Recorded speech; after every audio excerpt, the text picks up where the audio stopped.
ఈవీఎంలకు సంబంధించి నేను చంద్రబాబు నాయుడు గారిని, ఇన్ఫ్యాక్ట్ మీరంతా కూడా చంద్రబాబు నాయుడు గారిని ఒక ప్రశ్న సూటిగా అడగాలమ్మా. ఒక ప్రశ్న సూటిగా అడగాలి చంద్రబాబు నాయుడు గారిని. ఈవీఎంలు అన్నది 80% ఆఫ్ ది జనాభా ఓట్లు వేసినారు. రికార్డ్ పోలింగ్ 80% జనాభా వెళ్ళి పోలింగ్ బూత్లో బటన్ నొక్కినారు. బటన్ నొక్కిన తర్వాత వాళ్ళు ఏ పార్టీకి ఓటేశారని వీవీప్యాట్లో వాళ్ళకి కనిపిస్తూ ఉంది. వాళ్ళకి వీవీప్యాట్లో వాళ్ళు వేసిన ఓటు, వీవీప్యాట్లో వాళ్ళకి కనిపించే ఓటు రెండు మ్యాచ్ అయ్యాయి కాబట్టి వాళ్ళు సాటిస్ఫై అయ్యి బూత్లో నుంచి బయటకు వచ్చారు. ఈ 80% మంది ఎవరైతే ఓటేశారో ఎవడు కంప్లైంట్ చేయాల, ఏ ఓటరు కూడా కంప్లైంట్ చేయాల. ఇప్పుడు నేనున్నాను, వెళ్ళి నేను ఫ్యాన్ గుర్తుకు నేను నొక్కిన తర్వాత వీవీప్యాట్లో నాకు సైకిల్ గుర్తు కనిపిస్తే నేను ఎందుకు గమ్మనుంటాను కదా. బూత్లో అక్కడే నేను గొడవ చేసిండు, బూత్లోనే వెంటనే కంప్లైంట్ లాంచ్ చేసిండు, బూత్లోనే అన్ని చేసిండు కదా. అట్లా ఏ పార్టీకి ఎవరన్నా కానీ ఇలా ఓటేసిన తర్వాత వీవీప్యాట్లో వేరే పార్టీకి ఓటేసినట్టుగా ఎవరికి కనిపించలేదు కాబట్టి 80% మంది జనాభా ఓట్లేసిన ప్రతి ఒక్కరూ సాటిస్ఫై అయ్యి ఎటువంటి బూత్లో కానీ బూత్లో కంప్లైంట్ ఇవ్వడం కానీ పోలింగ్ ఆఫీసర్ దగ్గర కంప్లైంట్ ఇవ్వడం కానీ ఎటువంటి ఎక్కడ జరగల. ఇవన్నీ చంద్రబాబు నాయుడు గారికి తెలిసి తాను ఎవరికి ఓటేసాడో తనకే తెలియదని చెప్పి సినిమాలో ఒక సినిమాలో విలన్ పాత్ర పోషిస్తూ డ్రామాలు చేయడము ఎంత మటుకు ధర్మం చంద్రబాబు నాయుడు గారిని అడుగుతా ఉన్నా. ఇంకొకటి రెండో విషయం, ఇంకోటి చంద్రబాబు నాయుడు గారిని అడుగుతా ఉన్నా. పోలింగ్ మొదలయ్యే ముందు ప్రతి పోలింగ్ బూత్లోనూ అన్ని పార్టీలకు సంబంధించిన పోలింగ్ ఏజెంట్లు అక్కడ కూర్చుంటారు. వాళ్ళందరూ కూర్చున్న తర్వాత ఈవీఎంలు వీళ్ళందరూ చెక్ చేస్తారు, వీళ్ళందరూ టెస్ట్ చేస్తారు. 50 ఓట్లు మాక్ పోలింగ్ చేస్తారు. 50 ఓట్లు మాక్ పోలింగ్ చేస్తారు ఈ పోలింగ్ ఏజెంట్స్. వాళ్ళు నొక్కిన గుర్తు వీప్యాట్లో వాళ్ళకు స్లిప్ ఏదైతే బయటకు వస్తుందో ఆ గుర్తు రెండు మ్యాచ్ అయినాయా లేదో చూసుకుంటారు. చూసుకున్న తర్వాత వీళ్ళు సంతకాలు పెడతారు, పోలింగ్ ఏజెంట్ సంతకాలు పెడతారు. మేము వెరిఫై చేసినాము,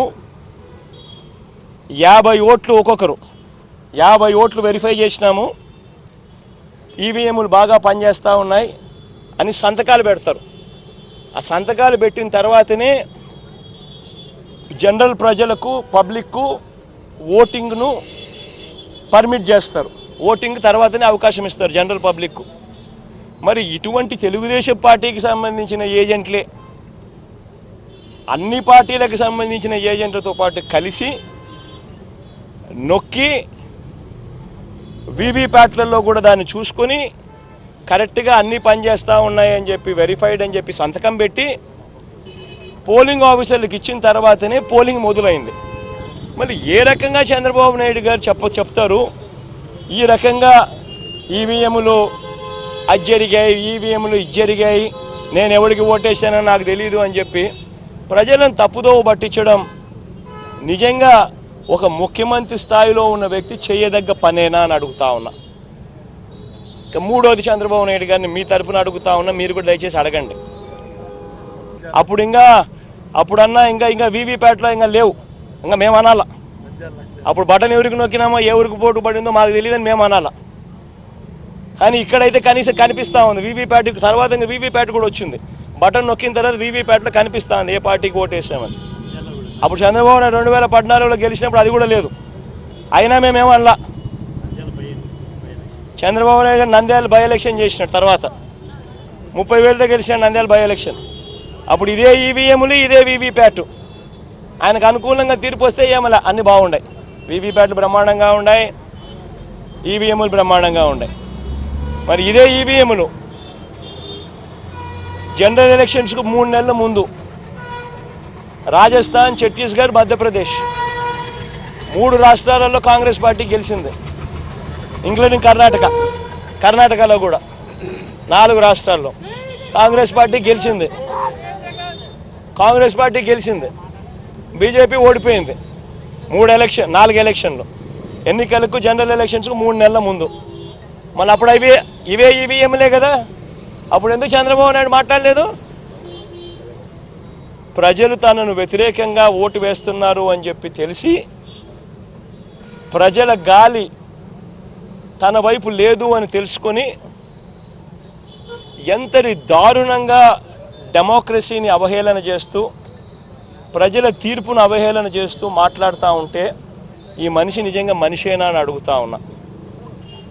ఈయన బుద్ధి గెలిస్తే సింధుకు నేనే బ్యాడ్మింటన్ నేర్పించిన, బిల్ గేట్స్ కంప్యూటర్ ఎలా నొక్కాలో నేనే నేర్పించిన, సెల్ ఫోన్ నేనే కనిపెట్టా.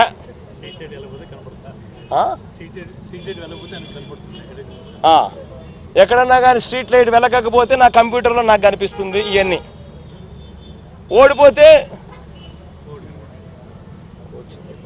ఓడిపోతే సింధు కోచ్ తప్పు, నా computer correct, bill gates button నొక్కడం కరెక్ట్గా నొక్కల. ఇవన్నీ మాట్లాడతాడు. ఇదే జరుగుతూ ఉంది. ప్రజలు చంద్రబాబు నాయుడు గారు ఆయన చేసిన మోసాలను చూశారు, ఆయన చేసిన అన్యాయాలను చూశారు, ఆయన చేసిన అధర్మ పరిపాలన చూసినారు. చూసిన తర్వాత ప్రజలు ఇటువంటి పరిస్థితుల్లో చంద్రబాబు నాయుడు గారు తాను ఓడిపోతున్నాడు అని తెలుసుకొని దానిని తన అన్యాయమైన మోసపూరిత పాలన మీద రాకుండా ఈవీఎంలో లేకపోతే ఇంకొకడో విశ్వ ప్రయత్నం చేస్తూ ఉన్న అన్యాయమైన పరిస్థితి ఇవాళ ఈ రాష్ట్రంలో చూస్తూ ఉన్నాం. ఇటువంటి దుర్మార్గుడు, ఇటువంటి మోసగాడు, ఇటువంటి రాక్షసుడు, ఇటువంటి అన్యాయస్తుడు ఎంత త్వరగా పోతే ప్రజలకు అంత మంచి జరుగుతుంది.